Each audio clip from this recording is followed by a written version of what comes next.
The bank manager didn't just look surprised, he looked terrified. His face drained of color as he stared at the passbook in my hands, like it was something that shouldn't exist. Something dangerous. Then he stood up so fast his chair slammed backward. "Lock the doors," he snapped to the teller. "Now." I laughed nervously. "Sir, I just need to check an old account." He cut me off, eyes never leaving the account number.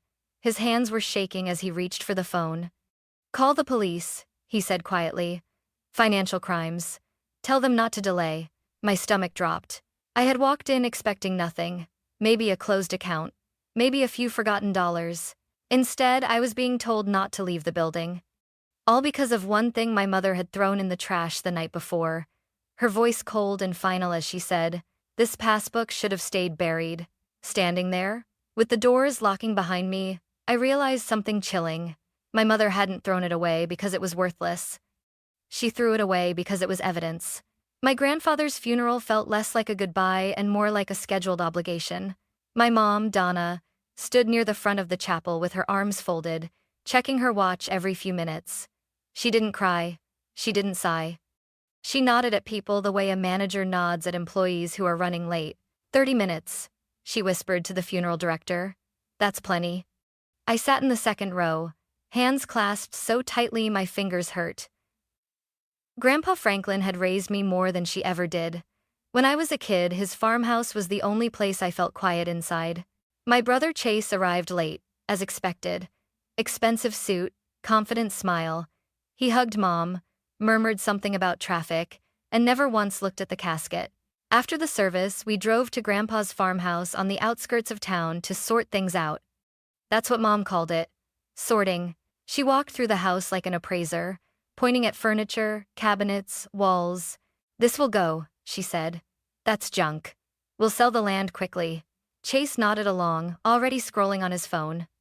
I drifted away from them, pulled by habit, toward Grandpa's study. The room still smelled like old books and lemon polish. His chessboard sat on the desk exactly where he'd left it. 2 weeks before he died, he had squeezed my hand and whispered, "The passbook, in the chessbook. Only you." I found the book immediately. It felt heavier than it should have. When I opened it and saw the hollowed-out pages, my heart skipped. Inside lay an old leather passbook, worn and cracked, like it had survived another lifetime. Without thinking, I carried it into the living room. "Mom," I said, "look what Grandpa hid." Her reaction was instant. She crossed the room in 3 sharp steps, ripped it from my hands, and didn't even open it.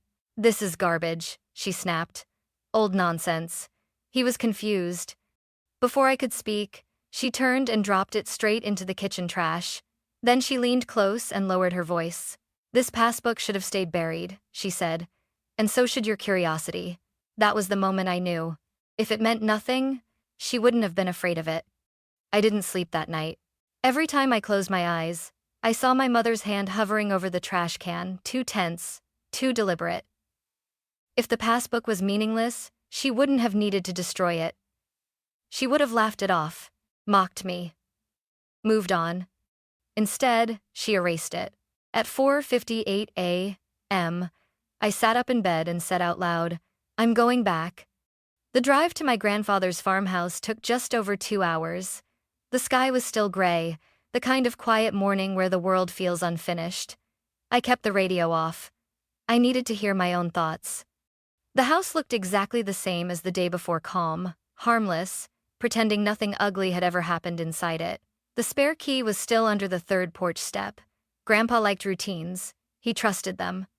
Inside, the kitchen smelled faintly of yesterday's funeral food and cold coffee. The trash can stood by the counter, untouched. I stared at it longer than I should have. Then I pulled the bag out and knelt on the floor, digging through napkins, paper plates, and empty cups like someone searching for proof of their own sanity. When my fingers hit leather, my chest tightened. I pulled the passbook free and wiped it on my sleeve. Up close, it looked older than it should have, cracked edges, faded ink, the kind of thing banks supposedly stopped using decades ago. But when I opened it, something felt wrong. The account number inside was too long, too modern, and tucked into the spine, folded small and precise, was a note. Account 88274196. They don't know about this one. Ask for the full history. Trust no one in the family. Only you, Hazel.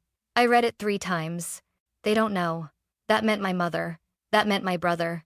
My hands started shaking, but my mind felt sharp, sharper than it had in years. I took photos of everything, the passbook, the note, the account number. Then I uploaded them to cloud storage before I even stood up. Working in law teaches you one brutal truth. People lie, but records don't. I drove home with the passbook hidden in my bag and a growing sense that I had stepped into something much bigger than grief. At exactly 10:12 a.m., my phone rang. Mom. Her voice was sweet, almost tender. Hi, honey. Just checking on you. Yesterday was hard for all of us. I waited. You didn't take anything from the house, did you? She asked lightly. Everything belongs to the estate now. I swallowed. Just one of Grandpa's books. Silence. Then, carefully. Good. That's fine. Just don't go digging through his things anymore. Some things are better left alone. I hung up and stared at the wall. At 7:06 p.m., my brother called. That's when I knew. They weren't checking on me. They were checking what I knew. And whatever was tied to that passbook, it was something they were desperate to keep buried. The next morning, I took a personal day. I didn't tell my boss why, only that I needed time. One of the quiet benefits of being reliable is that no one asks questions when you finally disappear for a day. The bank was in a small town called Millbrook, the kind of place that felt frozen in time. One traffic light, one diner, a brick building with faded gold letters above the door. First Regional Savings. I walked in at 9:17 a.m., carrying the passbook, my ID, and my grandfather's death certificate. I expected confusion, maybe pity. I didn't expect fear. The young teller smiled politely as I approached. How can I help you? I need the full history on this account, I said, sliding the passbook across the counter. She opened it, typed in the number, and froze. Her smile disappeared. Her fingers stopped moving. One moment, please, she said, standing too quickly. She vanished into the back. 5 minutes passed. Then 10. A security guard shifted closer to the counter. I started to feel foolish, like I'd driven 2 hours to embarrass myself. Then a man in an expensive suit stepped into the lobby, scanning the room until his eyes locked onto me. Hazel Carter? He asked. Yes. I'm Graham Whitaker, regional manager. Please come with me. His office was quiet and painfully neat. He shut the door behind us, set the passbook on his desk, and stared at his screen. His face went white. He stood up so abruptly his chair scraped the floor. Lock the front doors, he said sharply into the hallway. Now, my heart slammed. Sir, what's going on? He turned back to me, eyes tense. Do not leave this building. My mouth went dry. Am I in trouble? No, he said. But this account is flagged. He picked up the phone, his hand trembling. Call financial crimes, he said, immediately. I felt dizzy. Why are you calling the police? He exhaled slowly, like he was choosing every word with care. Because someone attempted to access this account years ago using forged authority documents, he said. And whoever did it didn't expect this account to ever be found. He typed something, printed a page, and slid it toward me. I stared at the number. $2,384,912. My breath caught. That can't be right, I whispered. It is, he said. And that's not the worst part. He leaned back, eyes dark.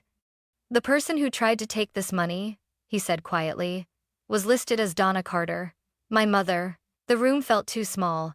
Whitaker's voice softened, but his words didn't. This may be elder financial abuse. And with what you've brought today, you just reopened a case that was buried on purpose. Outside his office, I heard the heavy click of the bank's front doors locking. And in that moment, I understood exactly why my mother wanted that passbook gone. It wasn't old. It was dangerous. The police arrived less than 2 hours later. Not patrol officers, these were calm, serious people in plain clothes, carrying folders instead of handcuffs. The kind of people who listened more than they talked. Detective Renee Alvarez introduced herself first. Her voice was steady, professional, almost gentle. Her partner, Mark Lewis, stood slightly behind her, already scanning the room like he was memorizing every exit. "This is a financial crimes investigation," Alvarez told me. "You're not in trouble, but what you've brought us is important." Whitaker laid out the documents on the desk: transaction records, security flags, time-stamped access attempts. Alvarez looked at me. "Who handled your grandfather's finances?" I hesitated. Saying it out loud felt heavier than I expected. "My mom," I said.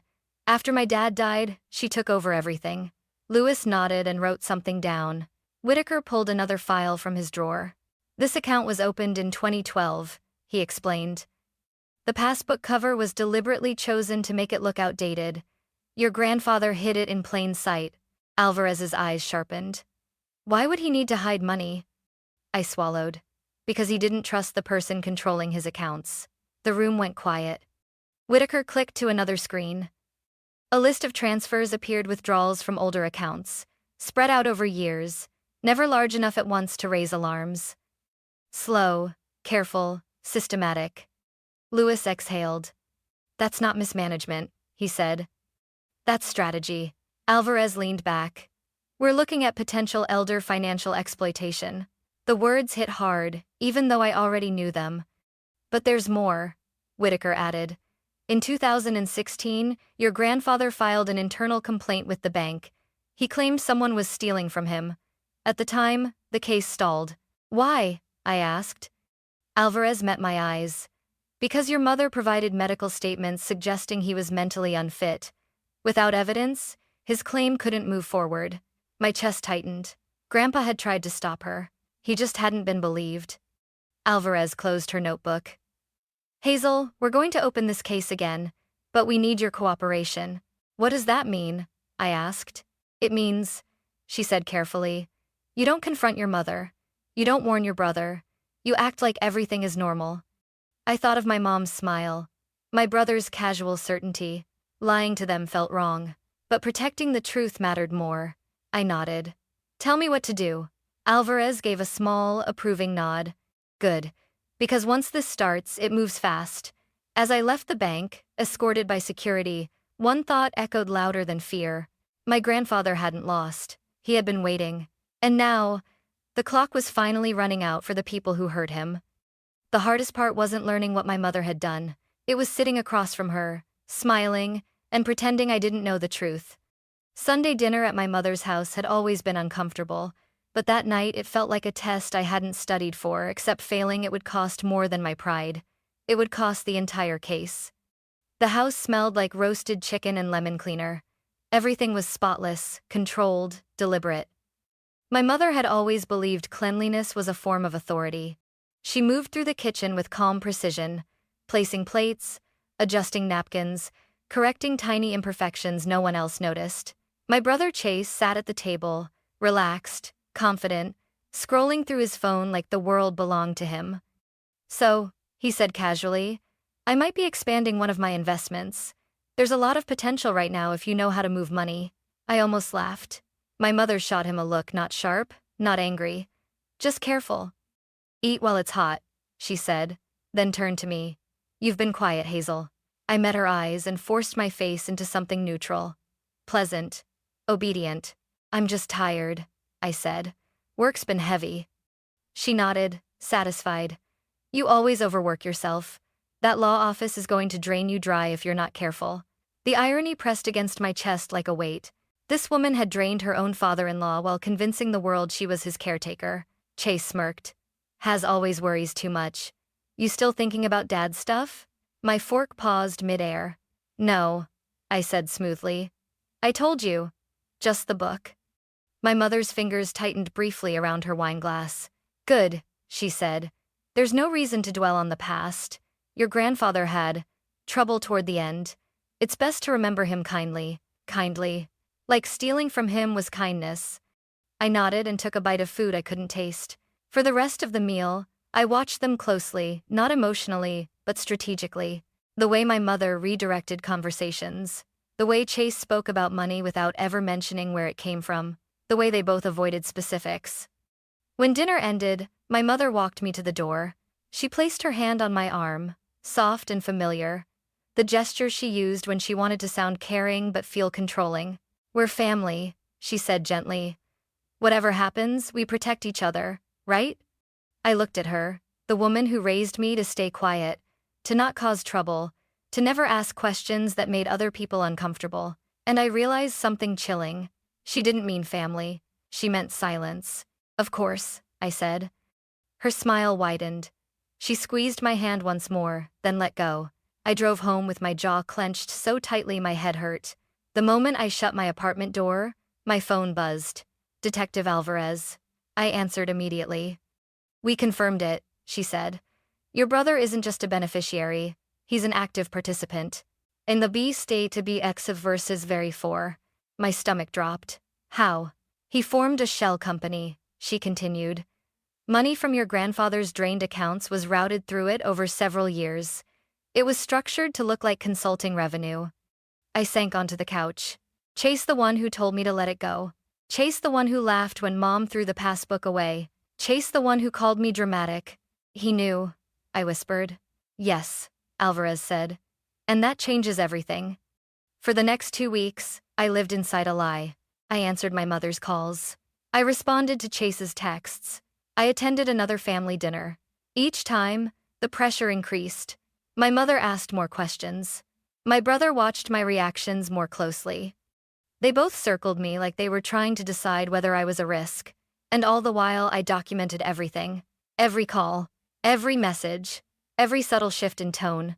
Because, behind the scenes, the investigation was accelerating. The bank released archive security logs. Forgery experts reviewed signatures. Financial analysts mapped the transfers. The story my mother had built over years of devotion, sacrifice, responsibility was collapsing under the weight of numbers. One evening, my mother called unexpectedly. "I've been thinking," she said. "Maybe we should sell the farmhouse sooner. Clean break. Fresh start." I could hear the urgency beneath her calm. "Sure," I said. "Whatever you think is best." There was a pause. "You trust me, don't you, Hazel?" she asked. The question was a trap. "Yes," I replied carefully. "You're my mother." She exhaled, relieved. After we hung up, my phone buzzed again. "Alvarez, warrants are being finalized. Stay steady. You're doing exactly what we need." I stared at the screen, my hands trembling not from fear but from the strain of holding everything together. I wasn't pretending anymore to protect myself. I was pretending to protect the truth. My grandfather had waited years, powerless, unheard. Now it was my turn to wait. To hold my ground, to play the long game. Because the people who hurt him believed they were untouchable. They believed silence meant safety. They were wrong. And soon, the masks they wore so confidently would come off. Not in a scream, not in chaos, but in the quiet, undeniable language of the law. The call came at 6:14 a.m. I was already awake, staring at the ceiling, counting the small cracks that looked like rivers on a map. When my phone vibrated, my heart didn't jump, it settled. Like it had been waiting for permission. "Hazel," Detective Alvarez said, her voice calm and unmistakably focused. "We're executing warrants today." I sat up slowly. "Today?"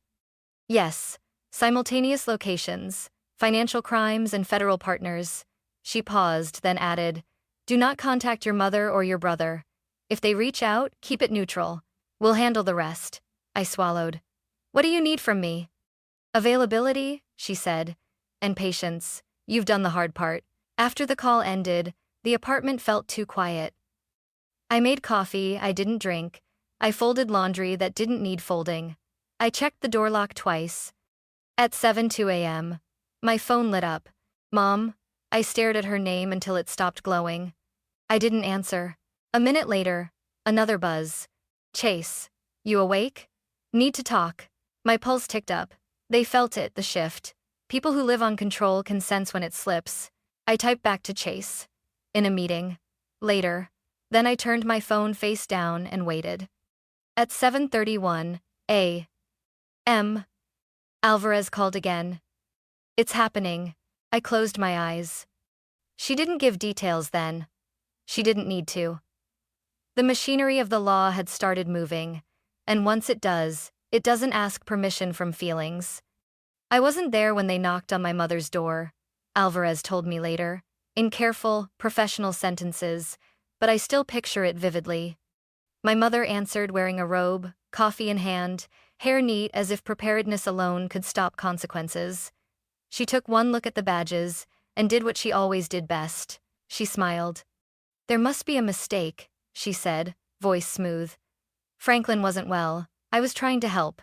Alvarez's reply was even smoother. "We have bank records, forged documents, denied access attempts, and a concealed account your father-in-law created to protect funds from you." That's when the smile cracked. Not dramatically. Just enough to show the fear underneath. Across town, officers walked into Chase's office during a meeting. He stood up quickly, tried to shake hands, tried to talk his way into control. "Let's step outside," he said, already negotiating. They didn't step outside. They cuffed him where he stood. By the time Alvarez called me back with confirmation, my hands were cold. "It's done," she said. "Both in custody, evidence secured." I let myself sit on the floor. I didn't cry. Not yet. The hours that followed blurred together. I gave a statement. I answered questions. I handed over my notes, the timestamps, the messages, the careful records I'd kept while pretending everything was fine. At one point, Alvarez looked up from her notebook. "You did exactly what we needed," she said. "A lot of people can't." I thought of my grandfather, alone in that farmhouse, documenting theft no one believed. I nodded. He taught me to be patient. By evening, the news hadn't broken yet. These cases move quietly at first, no sirens, no cameras, just sealed files and careful language. My phone buzzed again. Unknown number. I hesitated, then answered. "Hazel," my mother said. Her voice was different now, still controlled but thinner, stripped of authority. "I don't know what you think you're doing," she said, "but you need to tell them they're wrong. This is being blown out of proportion." I closed my eyes. I didn't tell them anything that wasn't true. A pause, then sharper. "You're misunderstanding things. Your grandfather was confused. He needed help. He needed protection," I said quietly. Her breath caught. "You're choosing strangers over your family." I felt the old tug, the training to apologize, to soften, to make peace at my own expense. I didn't. "I'm choosing the truth," I said. "And the law." The line went dead. An hour later, Chase called from a restricted number. "Hazel," he said quickly, like speed could fix it. "This is crazy. Mom messed up, not me. You know that. Tell them I didn't know where the money came from." I thought of Sunday dinners, of smirks, of shell companies. "You knew enough," I said. "Don't do this," he snapped. "You'll regret it." I surprised myself by staying calm. "This isn't something I'm doing, it's something you did." After I hung up, I turned my phone off. That night, I sat at my kitchen table with the passbook in front of me. The leather cover looked harmless, almost quaint. It wasn't. It was a map. A record. A line my grandfather drew when he realized he couldn't win alone. I finally let myself cry, not out of fear or guilt, but release. The waiting was over. The pretending was finished. The people who had told me to stay quiet were no longer in control of the story. Tomorrow would bring court dates, filings, and language colder than anger. But tonight, for the first time since the funeral, I felt something close to steady. The air had changed. And nothing was going to bury the truth again. The courtroom was colder than I expected, not just in temperature, but in feeling. The kind of cold that strips emotion down to facts and refuses to let anyone hide behind tone or intention. My mother sat at the defense table in a neat gray blazer, hair perfectly styled, posture straight. If someone didn't know the charges, they might have mistaken her for a professional woman inconvenienced by a misunderstanding. My brother Chase sat 2 seats away from her. He looked smaller than I remembered. Not weaker, just diminished. Like someone whose confidence had been quietly repossessed. I sat on the other side of the room, hands folded in my lap, reminding myself to breathe. The judge entered. Everyone stood. And just like that, years of manipulation were reduced to case numbers and exhibits. The prosecutor spoke first. Her voice was calm, measured, impossible to interrupt. She didn't accuse. She demonstrated. Bank statements appeared on screens, rows of numbers that told a story my family never expected to be read aloud. Withdrawals spaced just far enough apart to avoid suspicion. Transfers labeled as consulting fees. A shell company traced back to Chase through digital fingerprints he never thought to erase. Then came the signatures. Side-by-side comparisons of my grandfather's real handwriting and the forged versions used to obtain power of attorney. A handwriting expert testified quietly, confidently. These signatures were not written by the same person, she said. They were copied. My mother's attorney stood and objected. The judge overruled. Then came the argument my mother had relied on for years. Mr. Carter was mentally unfit, her attorney said. He didn't fully understand his finances. 3 doctors testified after that.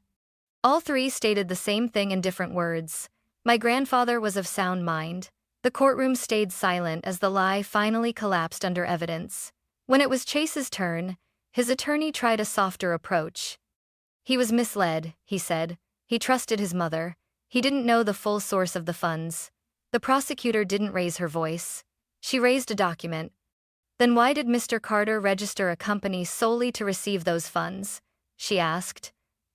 Why route the money? Why disguise it? No answer came. During a recess, Chase's attorney approached me in the hallway. Hazel, he said carefully, your brother is willing to cooperate. He'll testify against your mother for a reduced sentence.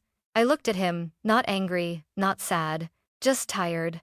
My grandfather taught me chess, I said quietly. And in chess, you don't negotiate after you've already lost the board. The attorney nodded once. He didn't argue. Back in the courtroom, the judge read the findings. Donna Carter, guilty of fraud, forgery, and elder financial exploitation. Chase Carter, guilty of conspiracy and financial laundering. The sentencing followed weeks later, but the moment that stayed with me happened right then. The prosecutor read a statement from my grandfather, one he had written years earlier and never believed anyone would hear. I am not confused. I know exactly what is being done to me. I am leaving this record so that one day, the truth will not need my voice. My mother stared straight ahead. Her hands shook.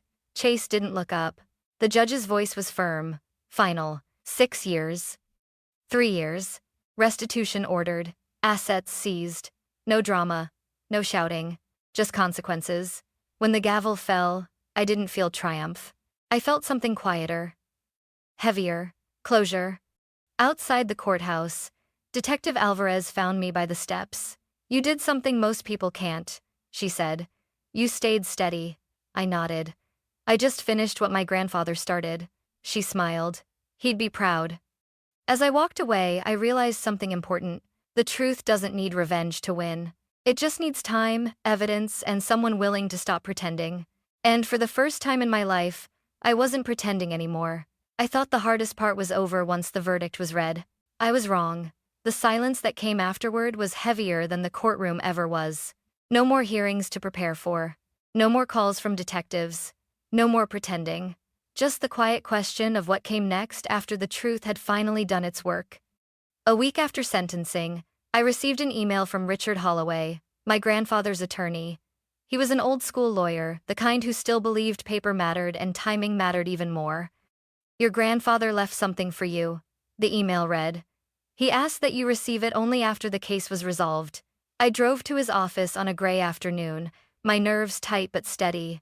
His waiting room smelled like old wood and patience. When he invited me in, a single envelope lay on his desk with my name written in my grandfather's careful handwriting.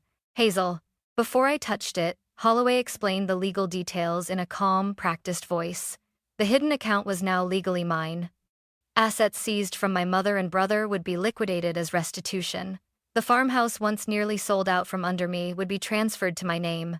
In total, he said gently, you're looking at approximately $2.5 million once everything is finalized. The number felt abstract, weightless. The envelope did not. I opened it slowly. Inside was a letter, 2 pages long, written a month before my grandfather died. My dearest Hazel, it began.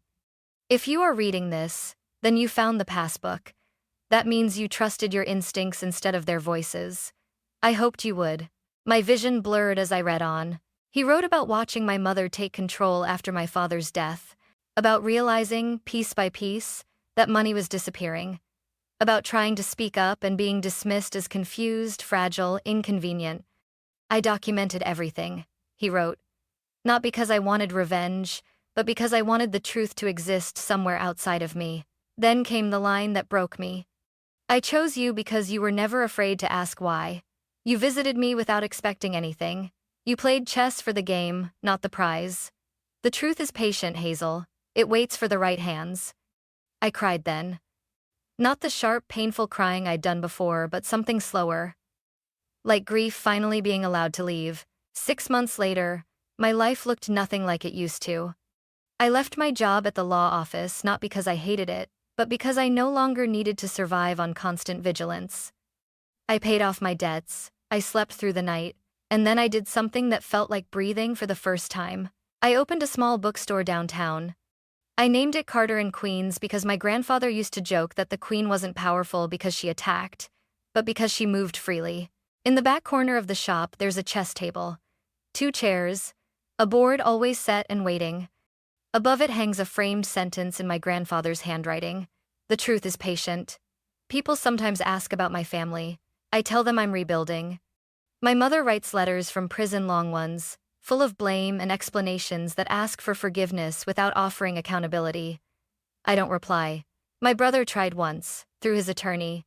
He wanted to explain, to minimize, to negotiate. Even now, I declined. Because one of the most important lessons my grandfather left me wasn't about money or justice. It was about boundaries. Some doors are not meant to be reopened. Some silence is not cruelty, it's protection. And if there's one thing I've learned through all of this, it's this.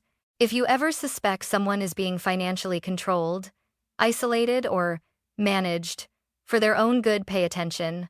Ask questions. Document everything. Reach out to professionals who know the law and how to use it. You don't have to shout to be heard. You don't have to fight alone. The truth doesn't need drama to survive. It needs patience. It needs records. And sometimes, it needs just one person willing to stop pretending.